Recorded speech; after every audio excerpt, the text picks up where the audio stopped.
Bismillahirrahmanirrahim. Assalamu alaikum to everyone. Dear students, I hope you all will be fine and doing well. Dear students, today we will discuss about anatomy of bacterial cell. आज का जो हमारा lecture है उसमें हम anatomy of bacterial cell discuss करेंगे. Last जो lecture था उसमें भी हमने anatomy of bacterial cell discuss की थी. लास्ट लेक्चर में बैक्टीरियल सेल की जो स्ट्रक्चर थी, स्ट्रक्चर में लिपोपोलिसक्राइड हमने डिस्कस किया था, देन टिचोइक एसिड हमने डिस्कस किया था एंड सेल मेम्ब्रेन. देन आज का जो हमारा लेक्चर है, आज के लेक्चर में मैं आपको बैक्टीरियल साइटोप्लाज्म के बारे में बताऊंगा, then ribosomes, granules, nucleoid, plasmids and transposome. तो इन स्ट्रक्चर्स को हम आज के लेक्चर में डिस्कस करेंगे. इनकी कंपोजिशन हम डिस्कस करेंगे, देन इनका फंक्शन डिस्कस करेंगे. तो आज का लेक्चर स्टार्ट करते हैं. The cytoplasm has two distinct area when seen in electron microscope. Bacteria का जो सेल है, बैक्टीरिया जो है वो प्रोकैरियोट है, यूनिसेलुलर ऑर्गेनिज्म है, माइक्रोस्कोपिक ऑर्गेनिज्म. बैक्टीरिया के सेल को हम विदाउट एनी माइक्रोस्कोप हम ऑब्जर्व नहीं कर सकते. बैक्टीरियल सेल ऑब्जर्व करने के लिए, देन बैक्टीरिया के फर्दर सेल ऑर्गेनीज ऑब्जर्व करने के लिए हमें माइक्रोस्कोप जो है वो रिक्वायर्ड होता है. देन अगर बैक्टीरियल सेल हमने ऑब्जर्व करना है तो हम कंपाउंड माइक्रोस्कोप से ऑब्जर्व करेंगे. बैक्टीरियल सेल की ऑर्गेनीज हमने ऑब्जर्व करनी है, ये स्टडी करनी है, देन हम इलेक्ट्रॉन माइक्रोस्कोप जो है वो हम यूज़ करेंगे. इलेक्ट्रॉन माइक्रोस्कोप यूज़ करते हुए जब हम बैक्टीरिया के सेल को देखेंगे तो बैक्टीरियल जो सेल है, बैक्टीरिया का जो सेल है, inside the cell membrane and cell wall fluid part जो होगा उसे हम साइटोप्लाज्म का नाम देंगे. साइटोप्लाज्म जो है फर्दर इसके टू डिस्टिंक्ट एरिया हैं. जब हम इसे इलेक्ट्रॉन माइक्रोस्कोप से देखते हैं, an amorphous matrix that contain ribosome, nutrient granule, metabolites and plasmids. तो एक इसका एमॉर्फस मैट्रिक्स पार्ट है जिसमें राइबोसोम्स होंगे, न्यूट्रिएंट ग्रैन्यूल्स होंगे, मेटाबोलाइट्स होंगे एंड प्लाज्मिड्स होंगे. एन इनर सेकंड जो पार्ट है, an inner nucleoid region composed of DNA. तो सेकंड पार्ट में इसका न्यूक्लियाइड रीजन है जिसमें जो है वो डीएनए होगा. तो बेसिकली साइटोप्लाज्म को डिवाइड किया जाता है टू पार्ट्स में, टू एरियाज में. फर्स्ट जो है उसमें एमॉर्फस मैट्रिक्स है जिसमें जो है सेल ऑर्गेनीज पड़ी होंगी like ribosome, nutrient granules, metabolites and plasmids. और सेकंड जो इसका एरिया है उसमें न्यूक्लियाइड रीजन होगा कंपोज्ड ऑफ डीएनए. तो न्यूक्लियाइड रीजन जो है, न्यूक्लियाइड रीजन में बेसिकली न्यूक्लियाइड रीजन जो है उसमें डीएनए होगा और इसका ये इनर पार्ट होगा. Then second structure, ribosomes. Bacterial ribosomes are the site of protein synthesis. Bacterial ribosomes जो हैं, bacterial ribosomes are the site of protein synthesis in eukaryotic cell. Eukaryotic cell में बैक्टीरियल राइबोसोम जो हैं ये ऐसी structures हैं जहाँ पे प्रोटीन की सिंथेसिस होती है, but they differ from eukaryotic ribosomes in size. लेकिन यूकैरियोटिक राइबोसोम्स ये डिफरेंट हैं राइबोसोम से जो कि यूकैरियोटिक सेल्स में पाए जाते हैं in size and chemical composition. Bacterial ribosome जो है बेसिकली इनकी बैक्टीरियल राइबोसोम जो है यहाँ पे प्रोटीन की सिंथेसिस होती है, चाहे वो यूकैरियोटिक सेल है या प्रोकैरियोटिक सेल है. तो दोनों केसेस में बैक्टीरियल राइबोसोम जो है ये फर्दर सिंथेसिस करते हैं प्रोटीन की. देन अगर हम डिफरेंस देखें between eukaryotic and prokaryotic ribosome, तो इनमें जो डिफरेंस है वो राइबोसोम के साइज का डिफरेंस है और केमिकल कंपोजिशन का डिफरेंस है. Bacterial ribosomes are 70s in size. Bacterial ribosome जो हैं इनका जो साइज है वो 70s है विद 50s एंड 30s सब यूनिट. 70s जो है उसको फर्दर 50s और 30s सब यूनिट में जो है वो डिवाइड किया जाता है. बेसिकली 70s जो है वो स्वेट बर्थ यूनिट है, जो कि सेंट्रीफ्यूगेशन का यूनिट है, जिसमें जो है सेल्स को सेंट्रीफ्यूज किया जाता है और डिफरेंट सब यूनिट्स जो हैं वो डिफरेंट साइज की जो सब यूनिट्स हैं, उनकी जो सेडिमेंटेशन है वो डिफरेंट जो है रेट पे होती है, जिसे हम स्वेट बर्थ यूनिट का नाम देते हैं। तो बेसिकली बैक्टीरियल राइबोसोम जो है वो 70s के हैं इन साइज, जिसमें जो है फर्दर 50s एंड 30s सब यूनिट है। वेयर एज यूक्रियोटिक राइबोसोम्स, अगर यूक्रियोटिक सेल की बात करें, यूक्रियोटिक सेल में राइबोसोम्स की बात करें, तो यूक्रियोटिक राइबोसोम्स का जो राइबोसोम का जो साइज है वो 80s इन साइज है विद 60s एंड 40s सब यूनिट। तो 60s एंड 40s सब यूनिट जो है फर्दर जो है सब यूनिट्स हैं। तो बेसिकली बैक्टीरियल राइबोसोम और यूकैरियोटिक राइबोसोम में जो है साइज का डिफरेंस है। बैक्टीरियल राइबोसोम में 70s साइज है राइबोसोम्स का, और यूकैरियोटिक सेल में 80s साइज है राइबोसोम्स का। Then difference in both ribosomal RNA and proteins constitute the basis of selective action of several antibiotics that inhibit bacterial cell but not human protein synthesis. Then इस difference की वजह से जो ये जो difference है यूक्रियोटिक और प्रोक्रियोटिक राइबोसोम में, तो इसकी बेस पे जो है further selective action of several antibiotics जो हैं वो डेवलप की गई हैं, जिनका जो है जो एक्शन है वो सिलेक्टिव है। मीन टू से वो सिलेक्टिवली जो है वो एक्ट करती हैं, सिलेक्टिवली अटैक करती हैं एक स्पेसिफिक स्ट्रक्चर्स पे। तो डिफरेंस होने की वजह से जब हम ऐसी एंटीबायोटिक्स जो राइबोसोम्स को टारगेट करेंगी, तो जब हम पेशेंट को देंगे तो पेशेंट में जो राइबोसोम्स हैं वो 80s साइज की होंगे, लेकिन जो हम एंटीबायोटिक देंगे वो 70s राइबोसोम के अंगेंस्ट होगी। और वो एंटीबायोटिक जो 70s राइबोसोम के अंगेंस्ट बनाई गई है वो अटैक करेगी बैक्टीरियल राइबोसोम को, और 80s राइबोसोम जो कि यूक्रियोटिक राइबोसोम होगा या ह्यूमन का राइबोसोम होगा उस पर वो अटैक नहीं करेगी। तो इस चीज़ को हम सिलेक्टिव एक्शन ऑफ एंटीबायोटिक कहते हैं।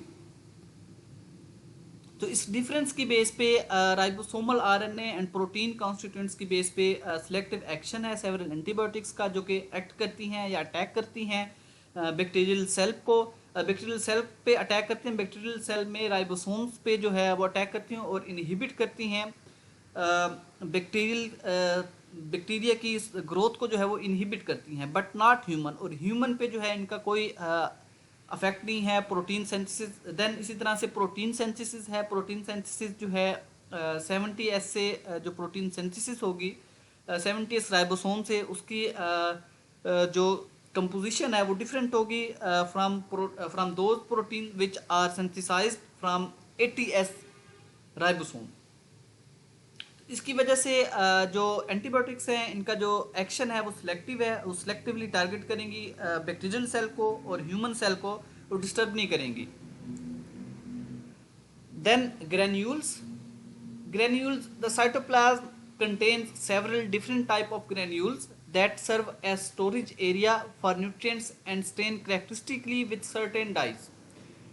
साइटोप्लाज्म में several different type of granule जो हैं वो प्रेजेंट होते हैं, जो कि सर्व करते हैं, एक्ट कर रहे होते हैं एज स्टोरेज एरिया एक्ट करते हैं फॉर न्यूट्रिएंट्स, उनमें न्यूट्रिएंट्स जो हैं वो स्टोर किए जाते हैं। एंड स्टेन, फर्दर जो है जब हम उन पे उनको ऑब्जर्व करने के लिए हम उनको स्टेन भी कर सकते हैं with certain dyes. Specific dyes हैं जिनसे जो है इन ग्रेन्यूल्स को स्टेन किया जा सकता है और इनको ऑब्जर्व किया जा सकता है। बेसिकली ग्रेन्यूल्स का जो बेसिक पर्पस है, जो बेसिक फंक्शन है, एक्ट करते हैं सर्व एज स्टोरेज एरिया। ये स्टोरेज एरिया के तौर पे जो है वो एक्ट कर रहे होते हैं। For example volutin is a reserve of high energy stored in the form of polymerised metaphosphate. Then इसकी जो एग्जांपल है ग्रेन्यूल्स की, उसमें वोलेटिन के बारे में बताया गया। Volutin is a reserve of high energy stored in the form of polymerised metaphosphate. तो बेसिकली वोलेटिन जो है वो मेटाफॉस्फेट है, जो कि वोलेटिन जो है वो पॉलीमराइज्ड होती है देन पॉलीमराइज होने के बाद जो है एक्ट करती है एज स्टोरेज ग्रेन्यूल्स, और इनमें जो है वो हाई एनर्जी जो है वो स्टोर्ड होती है. It appear as a metachromatic, then ये अपेयर होती है as metachromatic granule since it stain red with methylene blue dye instead of blue. तो इस ग्रेन्यूल्स को हम मेटाक्रोमेटिक ग्रेन्यूल भी कहते हैं. इसकी जो ये मेटाक्रोमेटिक इसको इसलिए कहेंगे क्योंकि ये जब हम इसको स्टेन करेंगे विद मिथाइलिन ब्लू जो है बेसिकली मिथाइलिन ब्लू का जो कलर है बेसिकली जब हम स्टेन करते हैं मिथाइलिन ब्लू से तो सेल्स को ये ब्लू कलर जो है वो देती है. जैसे कि इसका नाम भी जो है शो कर रहा है कि मिथाइलिन ब्लू डाई जो है जब हम इससे डिफरेंट सेल्स जो हैं वो स्टेन करेंगे तो उन सेल्स को जो कलर वो सेल्स जो कलर रिटेन करेंगे वो ब्लू होगा. लेकिन इन ग्रेन्यूल्स के केस में जब इनको मिथाइलिन ब्लू से स्टेन किया जाता है तो instead of blue as one would expect, जैसा कि हम एक्सपेक्ट कर रहे होते हैं कि उसका जो कलर होगा वो ब्लू होगा. Metachromatic granules are characteristically feature of corynebacterium diphtheriae. Then further metachromatic granule जो है वो करेक्टरिस्टिक फीचर है कोरेनिबैक्टीरियम डिप्थेरी की. द काज ऑफ डिप्थीरिया, जो कि फर्दर डिप्थीरिया काज करती है. कोरेनिबैक्टीरियम डिप्थेरी एक बैक्टीरिया है और इन कोरेनिबैक्टीरियम डिप्थेरिया में जो है मेटाक्रोमेटिक ग्रेन्यूल जो हैं वो पाए जाते हैं. उसके करेक्टरिस्टिक फीचर है इनमें ग्रेन्यूल फॉर्मेशन होती है जिसमें जो है ये एनर्जी जो है वो स्टोर की जाती है. डिफरेंट न्यूट्रिएंट्स जो हैं वो स्टोर किए जाते हैं. देन कोरेनिबैक्टीरियम डिप्थेरी जो है वो काज करती है या कॉक्सिटिव एजेंट है डिप्थेरिया का. डिप्थेरिया जो है वो एक डिजीज़ है जिसका जो कॉक्सिटिव एजेंट है वो कोरेनिबैक्टीरियम डिप्थेरिया, और कोरेनिबैक्टीरियम डिप्थेरी में जो है वो ग्रेन्यूल्स ऑब्जर्व किए जा सकते हैं और उन ग्रेन्यूल्स को स्टेन किया जा सकता है.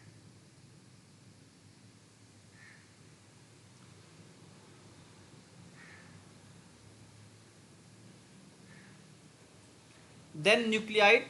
The nucleide is the area of cytoplasm in which DNA is located. Nucleide cytoplasm का वो एरिया है जहाँ पे DNA जो है वो पाया जाता है. The DNA of prokaryote is a single circular molecule. Prokaryote की DNA की बात करें तो ये एक सिंगल सर्कुलर मॉलिक्यूल है that has a molecular weight of approximately 2 into 10⁻⁹. इसका जो मॉलिक्यूलर वेट है वो अप्रॉक्सीमेटली 2 into 10⁻⁹ है एंड कंटेन अबाउट 2000 जीन्स, और इनमें जो है फर्दर 2000 जीन्स जो हैं वो पाए जाते हैं. अगर ह्यूमन डीएनए की बात करें तो ह्यूमन डीएनए में अप्रॉक्सीमेटली 1 लाख जो है 1 लाख जीन्स जो हैं वो डीएनए में पाए जाते हैं. Because the nucleide contain no nuclear membrane, no nucleolus, no mitotic spindle and no histones, there is a little resemblance to eukaryotic nucleus. Then further जो difference है nucleide contain no nuclear membrane. Bacteria का जो cell है वो prokaryotic cell है, और prokaryotic cell जो हैं आपको पहले भी बताया जा चुका है कि जो प्रोकैरियोटिक सेल है उनमें जो स्ट्रक्चर्स हैं बेसिकली वो मेम्ब्रेन बाउंड नहीं होती, और यूकैरियोटिक सेल जो हैं उनकी जो ऑर्गेनेल्स हैं वो मेम्ब्रेन बाउंड होती हैं. तो बैक्टीरियल सेल जो है वो एक प्रोकैरियोटिक सेल है, इसकी जो स्ट्रक्चर्स हैं वो मेम्ब्रेन बाउंड नहीं होती. तो इसमें भी यही बताया गया कि जो न्यूक्लियाइड है contain no nuclear membrane. Nucleoid पे जो है वो कोई न्यूक्लियर मेम्ब्रेन नहीं होती. No nucleolus, no mitotic spindle, इनमें कोई माइटोटिक स्पिंडल नहीं बनते. नो हिस्टोन, और इनमें जो डीएनए प्रोटीन जिन्हें हम हिस्टोन कहते हैं तो इनमें हिस्टोन भी नहीं पाए जाते. There is a little resemblance, और इन्हीं फीचर्स की वजह से इस डिफरेंस की वजह से जो न्यूक्लियाइड है प्रोकैरियोट का वो डिफरेंट है फ्रॉम यूकैरियोटिक न्यूक्लियस. यूकैरियोटिक का जो न्यूक्लियस है, यूकैरियोटिक सेल का जो न्यूक्लियस है उससे प्रोकैरियोटिक न्यूक्लियाइड जो है वो डिफरेंट है. और इसी डिफरेंस की वजह से डिफरेंट एंटीबायोटिक्स जो हैं वो बनाई जाती हैं और जो कि टारगेट करती हैं न्यूक्लियाइड को, और डिफरेंस होने की वजह से सिलेक्टिवली अटैक करेंगी बैक्टीरियल सेल के न्यूक्लियाइड को, और जो ह्यूमन का न्यूक्लियाइड है उसको टारगेट नहीं करेंगी.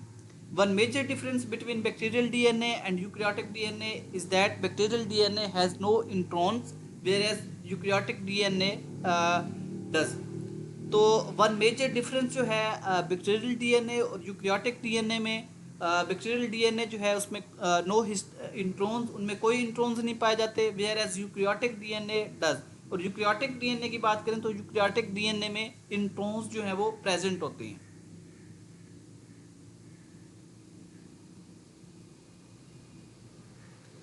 Then plasmids. Plasmids are extra chromosomal, double-stranded, circular DNA molecule that are capable of replicating independently of bacterial chromosome. Plasmids basically extra chromosomal, double-stranded, circular DNA molecules हैं that are capable of replicating, जो कि self replicating है, खुद ही इनमें जो है वो replication होती है independently of bacterial chromosome. Bacterial chromosome से जो है वो अलग स्ट्रक्चर्स हैं इनकी, बैक्टीरियल क्रोमोसोम से हट के जो है ये स्ट्रक्चर है और इंडिपेंडेंटली रेप्लिकेट करती है. देन सर्कुलर डीएनए मॉलिक्यूल्स हैं, डबल स्टैंडर्ड होते हैं और extra chromosomal. Plasmids are extra chromosomal double standard circular DNA molecule. Basically ये डीएनए मॉलिक्यूल्स हैं, सर्कुलर डीएनए मॉलिक्यूल्स हैं जो कि कैपेबल है ऑफ रेप्लिकेटिंग, खुद ही रेप्लिकेट करते हैं इंडिपेंडेंटली, डिपेंड नहीं करते अपनी रेप्लिकेशन के लिए ऑन बैक्टीरियल क्रोमोसोम, बल्कि इंडिपेंडेंटली ये जो है ये रेप्लिकेट कर रहे होते हैं. Although plasmids are usually extra chromosomal, they can be integrated into bacterial chromosome. जैसा कि बताया गया कि प्लाज्मिड जो है वो एक्स्ट्रा क्रोमोसोमल हैं, लेकिन इनका कुछ पार्ट जो है वो बैक्टीरियल क्रोमोसोम में भी इंटीग्रेटेड होती हैं. Plasmids occur in both gram positive and gram negative bacteria. Then plasmid जो हैं ग्राम पॉजिटिव बैक्टीरिया में भी पाए जाते हैं और ग्राम नेगेटिव बैक्टीरिया में भी पाए जाते हैं. तो दोनों तरह के बैक्टीरिया, ग्राम पॉजिटिव बैक्टीरिया, ग्राम नेगेटिव बैक्टीरिया, दोनों तरह के बैक्टीरिया में प्लाज्मिड्स जो है वो ऑब्जर्व किए जा सकते हैं. Then several different types of plasmids can exist in one cell. एक सेल में डिफरेंट टाइप्स के प्लाज्मिड जो हैं एग्जिस्ट कर सकते हैं. तो फर्दर इनकी जो टाइप है, transmissible plasmids can be transferred from cell to cell by conjugation. तो ट्रांसमिसिबल प्लाज्मिड जो है बेसिकली जैसे कि इनका नाम जो है वो शो कर रहा है कि ट्रांसमिसिबल, जो कि ट्रांसमिट हो सकती हैं, जो कि ट्रांसफ़र हो सकती हैं फ्रॉम सेल टू सेल, एक सेल से दूसरे सेल की तरफ बाय कॉन्जुगेशन. कॉन्जुगेशन जो है वो एक मैटिंग प्रोसेस है जिसमें डिफरेंट बैक्टीरिया जो हैं वो अपने जेनेटिक मटेरियल का जो है वो ट्रांसफ़र करते हैं. तो ड्यूरिंग कॉन्जुगेशन या बाय कॉन्जुगेशन ट्रांसमिसिबल प्लाज्मिड जो हैं वो ट्रांसफ़र होते हैं from one cell to another cell. They are large, molecular weight 40 to 100 million. इनका जो मॉलिक्यूलर वेट है वो 40 to 100 मिलियन है. Since they contain about a dozen genes responsible for the synthesis of sex pillars and for the enzyme required for transfer. Then इनमें जो है transmissible plasmid में jeans पाए जाते हैं. अबाउट 1 डोजन जीन्स जो है इनमें ये कंटेन करते हैं, जो कि रिस्पॉन्सिबल हैं for the synthesis of sex pillars, जो कि फर्दर जो है वो सिंथेसिस करते हैं सेक्स पिलर्स की. एंड फॉर एंजाइम, और एंजाइम की जो है वो सिंथेसिस करते हैं जो कि रिक्वायर्ड होते हैं फॉर ट्रांसफ़र. इनके ट्रांसफ़र में they are usually present in a few 1 to 3 copies per cell. और अगर इनके नंबर की बात करें तो पर सेल इनकी जो कॉपीज़ हैं वो 1 to 3 कॉपीज़ जो हैं वो प्रेजेंट होती हैं पर सेल. देन सेकेंड टाइप जो है वो नॉन ट्रांसमिसिबल प्लाज्मिड्स हैं. Non transmissible plasmids are small. Non transmissible plasmid जो हैं as compare to transmissible plasmids ये स्मॉल हैं. इनका जो मॉलिक्यूलर वेट है वो 3 to 20 मिलियन है molecular weight as compare to transmissible plasmids. इनका मॉलिक्यूलर वेट जो है वो कम है. Since they do not contain the transfer genes. इसलिए इनमें ट्रांसफर जीन जो हैं वो नहीं पाए जाते। They are frequently present in many. और इनकी अगर नंबर की बात करें तो इनका जो नंबर है as compare to transmissible plasmid वो ज़्यादा है। 10 to 16 कॉपीज़ पर सेल इनकी जो तादाद है वो 10 to 16 कॉपीज़ है।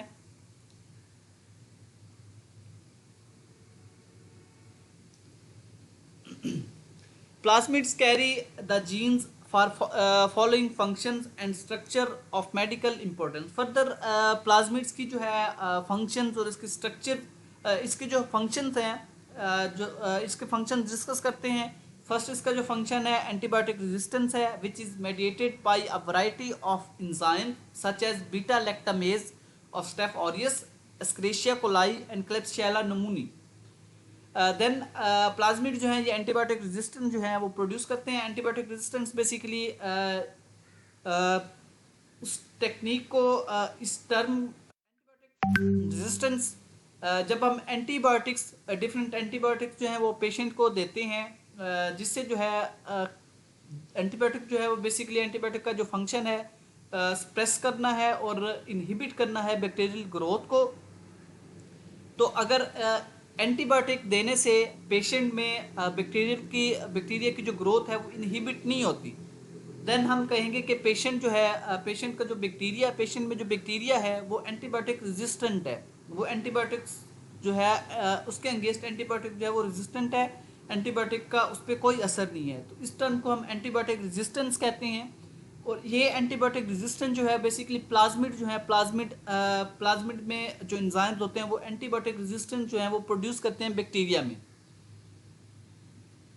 देन एंटीबायोटिक रेजिस्टेंस में beta lactamase of staph aureus, beta lactamase एक एंजाइम है जो कि प्रोड्यूस होता है, स्टेफ ऑरियस प्रोड्यूस करता है, एस्क्रेशिया कोलाई प्रोड्यूस करता है एंड क्लेब्सियला नमूनी जो है ये बीटा लैक्टामेज प्रोड्यूस करता है, जो कि एंटीबायोटिक के बीटा लैक्टम पर एक्ट करता है और उस बीटा लैक्टम रिंग को जो है वो तोड़ता है, जिससे एंटीबायोटिक जो है वो इनएक्टिव हो जाती है। फर्दर उसका उस एंटीबायोटिक का जो इफेक्ट है वो ख़त्म हो जाता है। Then exotoxin such as enterotoxin of E coli. Then plasmid जो है एक्सोटॉक्सिन्स के लिए रिस्पॉन्सिबल हैं। एक्सोटॉक्सिन्स लास्ट लेक्चर में हमने डिस्कस किया था। एक्सोटॉक्सिन्स लाइक एंटीरोटॉक्सिन्स जो कि इकोलाई प्रोड्यूस करता है, anthrax toxins of bacillus anthracis. Then bacillus anthracis जो है एक जो कि एक बैक्टीरिया है, ये भी एक एक्सोटॉक्सिन प्रोड्यूस करता है जिसे हम एंथ्रॉक्स टॉक्सिन का नाम देते हैं। तो बेसिकली एंथ्रॉक्स टॉक्सिन जो है इनको जो प्रोड्यूस कराने वाले जीन्स हैं वो प्लाज्मिड्स में पाए जाते हैं। Then exfoliative toxin of staph aureus, exfoliative toxin है स्टेफ ऑरियस का, जिसकी फर्दर जो है वो मेडिकल कॉम्प्लिकेशंस हैं। तो स्टेफ ऑरियस का जो एक्सफोलिएटिव टॉक्सिन है इसकी जो प्रोडक्शन है वो बेसिकली प्लाज्मिड में जो जीन्स पड़े हुए हैं जीन्स इनकी प्रोडक्शन कराते हैं। Then tetanus toxin of Clostridium tetani, then bacteria Clostridium tetani जो कि फर्दर काज करती है टेटनस। टेटनस में जो है टेटनस टॉक्सिन प्रोड्यूस करती है और टेटनस टॉक्सिन की वजह से फर्दर जो है टेटनस जो है वो डिवेल्प होता है। तो बेसिकली क्लोस्ट्रीडियम टेटनाई में टेटनस टॉक्सिन की जो प्रोडक्शन है इन्हीं प्लाज्मिड्स की वजह से ही हो रही है। तो डिफरेंट एक्सोटॉक्सिन्स डिफरेंट बैक्टीरिया में डिफरेंट एक्सोटॉक्सिन्स की जो प्रोडक्शन है इन्हीं प्लाज्मिड्स की वजह से होती है। Then pili fimbriae which mediate the adherence of bacteria to epithelial cells. Then pili की जो प्रोडक्शन है वो भी बेसिकली प्लाज्मिड जो है वो कंट्रोल कर रहे होते हैं। ये प्लाज्मिड रिस्पॉन्सिबल हैं पिल्लाई की प्रोडक्शन की वजह से। पिल्लाई जो है बेसिकली मेडिएट करती हैं एडहेरेंस को और बैक्टीरिया की एडहेरेंस करती हैं टू एपिथेलियल सेल्स पे एडहेरेंस करती हैं। बेसिकली पिल्लाई जो है बाइंड करने पिल्लाई या फिम्ब्राई जो है ये हेल्प करती हैं बैक्टीरिया को बाइंड करने में हेल्प करती हैं epithelial cells of host cell की जो एपिथेलियल सेल्स हैं उनके साथ बाइंड करने में इनको हेल्प करती हैं, जिससे जो है वहाँ पे बैक्टीरिया जो है वो रेप्लिकेट करता है, मल्टीप्लाई करता है और डिजीज जो है वो काज करता है। Then resistance to heavy metals, then resistance है हैवी मेटल्स में such as mercury, the active component of some antiseptics. Then resistance जो है हैवी मेटल्स की such as mercury, active component of some antiseptics and silver which is mediated by reductase enzyme. Then different bacteria जो हैं वो heavy metals को resist करते हैं, resistance show करते हैं टू हैवी मेटल्स। और ये जो रेजिस्टेंस है ये बेसिकली प्लाज्मिड जो हैं ये रेजिस्टेंस प्रोड्यूस करते हैं। प्लाज्मिड में जो जीन्स पाए जाते हैं वो बेसिकली रेजिस्टेंस जो है वो प्रोड्यूस करते हैं to heavy metals. Heavy metals में जैसा कि मरकरी है, देन मरकरी के अलावा सिल्वर है जो कि यूज़ की जाती हैं बैक्टीरिया को किल करने के लिए। तो इन हैवी मेटल्स के अंगेंस्ट जो है वो रेजिस्टेंस प्रोड्यूस होती है बैक्टीरिया में due to plasmid which is mediated by a reductase enzyme. और बेसिकली रिडक्टेज इंजाइम जो है ये प्रोड्यूस होता है, बैक्टीरिया रिडक्टेज इंजाइम प्रोड्यूस करते हैं जो कि फर्दर जो है वो रेजिस्टेंस शो करता है टू सिल्वर एंड मर्करी जो कि हैवी मेटल्स हैं। Then resistance to ultraviolet light which is mediated by DNA repair enzyme. Then resistance to ultraviolet light, last lecture में जब स्टेरिलाइजेशन हमने डिस्कस की थी या control of bacteria, control of microorganism by physical and chemical method हमने discuss की थी। तो उनमें जो थे हैवी मेटल्स जो थी हमने यूज़ की थी बैक्टीरिया को किल करने के लिए। देन अल्ट्रावायलेट लाइट जो थी वो हमने यूज़ की थी बैक्टीरिया को किल करने के लिए, बैक्टीरिया की जो ग्रोथ है उसको इनहिबिट करने के लिए। तो बेसिकली अल्ट्रावायलेट लाइट जो है वो यूज़ की जाती है बैक्टीरिया को किल करने के लिए। तो इन अल्ट्रावायलेट लाइट के अंगेंस्ट जो रेजिस्टेंस जो बैक्टीरिया प्रोड्यूस करेगा वो रेजिस्ट करेगा अल्ट्रावायलेट लाइट को। और अल्ट्रावायलेट लाइट जो है यूज़ करने से फर्दर बैक्टीरिया की जो है वो डेथ नहीं होगी, जिसको हम रेजिस्टेंस कहेंगे to ultraviolet light which is mediated by DNA repair enzyme. और ये मेडिएटेड होती है by DNA repair enzyme. Different DNA repair enzymes हैं जो कि मेडिएट कर रहे होते हैं जिससे रेजिस्टेंस जो है वो प्रोड्यूस होती है टू अल्ट्रावायलेट लाइट। तो ये आज का लेक्चर था। अगर फर्दर आपकी कोई क्यूरी है तो आप ग्रुप में डिस्कस कर सकते हैं। Thank you. अल्लाह हाफिज़।